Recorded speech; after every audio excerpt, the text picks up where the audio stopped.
조현수 1991년 올해 나이 30세, 이은혜와 함께 가평 계곡 살인 사건의 피의자로 현재 인천구치소에 수감되어 조사를 받고 있습니다. 그것이 알고 싶다에서 보여진 중국 비자로 인해 한때 조선족이란 오해를 받았으나 그냥 경기도 의정부시 출생입니다. 키는 158에서 162 정도로 추정됩니다. 이은혜와 엇비슷할 텐데 옆에서 있을 때 조금 더 커 보이는 건 누가 봐도 깔창을 넣어서 그렇기 때문입니다. 조현수는 과거 절도등의 전과가 있는 것으로 확인됐으며 이은혜가 고 윤상엽 씨를 만나기 전부터 알던 사이로 주로 성매매 포주, 사설 도박 사이트 총판, 호빠 모집 보도실장 등 불법적으로 돈 되는 일을 다 했다고 합니다. 특히 이은혜와 함께 1인 성매매 업소를 운영한 담당 실장 이력이 있으며 성매수자들의 직장, 사는 곳, 특징 등 개인 신상 정보를 엑셀에 기록하는 치밀함을 보이기도 했죠. 3년 동안 조씨 밑에서 일했다는 한 게시글에는 조씨는 돈이라면 뭐든지 할 사람이었으며 정상적으로 땀 흘려 돈 버는 걸 싫어하던 사람이고 사람을 이용해서 자기는 가만히 앉아 돈 버는 걸 상당히 좋아했던 형으로 기억한다고 합니다.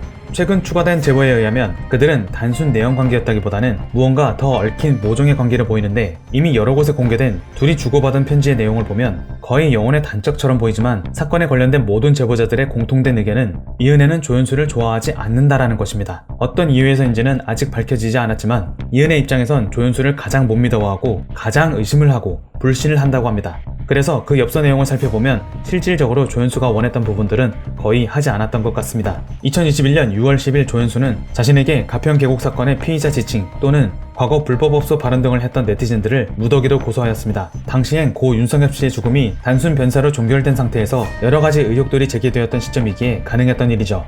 가평 살인 사건 관련 카페 내에서 자료를 수집 후 고소를 진행한 것으로 보였으며 대상자 400여 명이 조사를 받았습니다. 이 중 106명의 고소가 진행되었으며 합의가 된 사람은 7명이었고 100만원 밑으로는 절대 합의하지 않았다 합니다. 그런데 조현수는 사건이 종결되지 않은 상태에서 변호사에게 상황이 급하다며 합의된 예치금을 보내달라는 독촉을 하기 시작했고 변호사가 일부 전달하자 그대로 잠적했습니다. 그 후 2022년 4월 16일에 체포 소식이 들려온 것이죠. 따라서 이 건은 공익적 목적이 인정되어 조사와 수사가 전면 중지되었고 해당 사건을 담당했던 변호사는 고소했던 상대들에게 사과와 함께 일부 금액을 변제하였다 합니다. 수사가 진행되며 조현수와 관련된 조력자들도 현재 주목을 받고 있습니다. 대표적으로 그 아래서 언급된 또 다른 유력 가해자로 조사를 받고 있는 이씨가 있죠. 전과 28범으로 현재 구치소에 수감 중입니다. 조현수와 둘도 없는 불알 친구이자 동업관계라는데 다른 제보에 의하면 사실상 조현수와는 주종관계였으며 조현수는 이씨의 따까리나 마찬가지였다고 합니다. 또한 이씨는 이은혜와는 고등학교 시절 함께 어울렸던 가출팸이라는 말이 있습니다.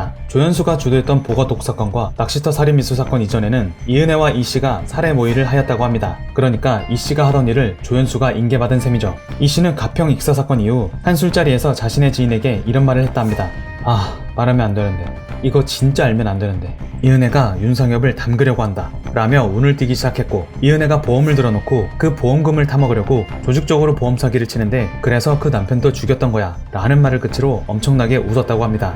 이은혜와 조현수가 변호사 선임비를 마련하려 잠적하는 동안 도주 생활을 지원하며 돈을 벌도록 일자리를 마련해준 사람이 있는데 바로 베일에 가려진 고 씨입니다. 그는 불법 도박 사이트 운영을 통하여 돈을 벌고 있던 것으로 알려졌고 이은혜와 조현수는 이 일을 받아 도피 기간 동안 돈을 벌고 있던 것으로 밝혀졌습니다. 고 씨는 하루에 3-4천만 원은 그냥 돈 같지도 않게 쓰고 다녔다 하며 가평 또는 양평 쪽에서 바지를 운영하다가 2010년 초중반부터 토토 사이트로 수천억을 벌어놨다는 썰이 있다고 합니다. 또한 중국과 베트남 두 곳에서 수십 명 되는 문신 양아치들을 직원으로 두고 불법 영업을 운영했으며 조현수도 한때 고 씨의 중국 사무실에서 일했다고 하는데 그 아래서 나왔던 중국 비자 사진은 이때 발급받은 것이라고 합니다. 당시 그를 기억하고 있는 한 관리자는 조현수는 고 씨와 직접적으로 연관돼 있는 사람이고 나중에 따로 사무실 차려서 운영할 애니깐 일 잘 가르쳐줘라 라고 말했다 합니다. 이은혜와 조현수는 도피 행각 중에도 고 씨를 만나 고급 술을 마시고 호캉스까지 즐기며 여유로운 생활을 보냈던 것으로 알려졌습니다.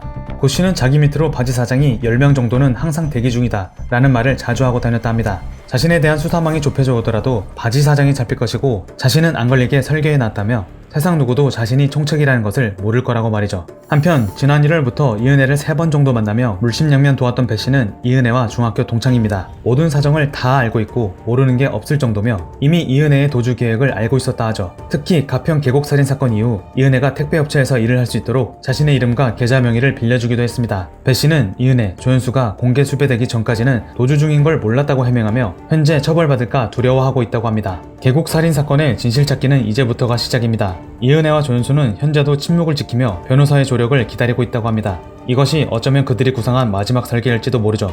그러나 우리 모두가 알고 있는 그 시나리오의 끝은 파멸일 것입니다.